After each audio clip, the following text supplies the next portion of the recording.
umuman bizni o'zi xalqimizda ayollar va bolalarga qo'pollik qilish yoki ularga tahqirlash, ularni zo'ravonligini oldini olish uchun qonun qabul qilayotganligimizni o'zi juda uyatli holatda.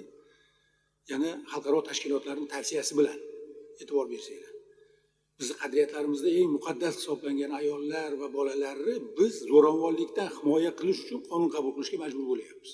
Bizni juda ma'rifatparvar, buyuk tarixga ega bo'lgan xalqimiz, millatimiz ayollarni boshiga ko'targan, bolalarni doimo qadrlagan, ularni to'g'ri tarbiyalagan, ularni ma'rifatparvar bo'lishida buyuklikni ko'rgan va kelajakni ko'rgan bir millat sifatida bizni bugun aynan shunday qonunlarni muhokama qilishga majbur bo'layotganligimiz juda ham uyatli holat. Lekin haqiqatdan bunday muammo bor va biz bunday qonunni qabul qilishimiz kerak.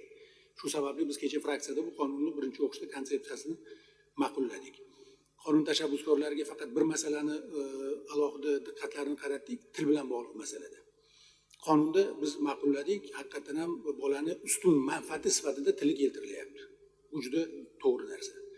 Bola bog'chada va boshlang'ich ta'limda o'z ona tilida tarbiya ko'rishi kerak va ilm olishni poydevorini boshlab olishi kerak.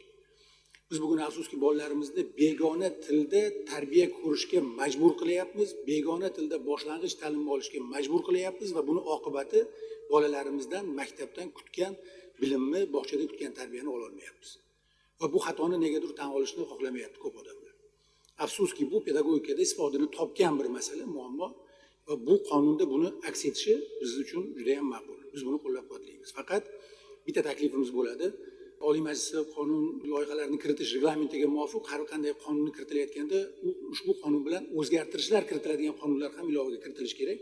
Va biz bu qonunni ikkinchi o'qishda o'zimiz albatta taklifimiz, tahririmizni kiritamiz. Ta'lim to'g'risidagi qonunda ta'lim tilini tanlash erkinligi belgilab qo'yilgan. Buni tarbiya boshlang'ich ta'lim va maktabgacha ta'limda har bir bolani ustun manfaati sifatida o'z ona tilida tarbiya ko'rishi va ta'lim boshlang'ich ta'limni olish majburiyatini kerak bo'lsa ta'kidlab qo'yishimiz kerak. Bugun bola begona tilda tarbiya olishga majburlanyapti va tarbiya olmayapti. Begona tilda boshlang'ich ta'lim olishga majburlanyapti va boshlang'ich ta'limni olmayapti. Va buni oqibati bolamiz ta'limsiz va tarbiyasiz bo'lib qolyapti. Bu muammoga albatta o'ylayman tashabbuskorlar jiddiy qarashadi va biz ikkinchi o'qishda bu tahrirni birgalikda shakllantirib, qonunga qo'shimcha qilib takomillashtirishga erishamiz. Qonunni biz qo'llab-quvvatlaymiz, hurmatli hamkasblarimiz, qo'llab-quvvatlashingizni so'rayman. Rahmat.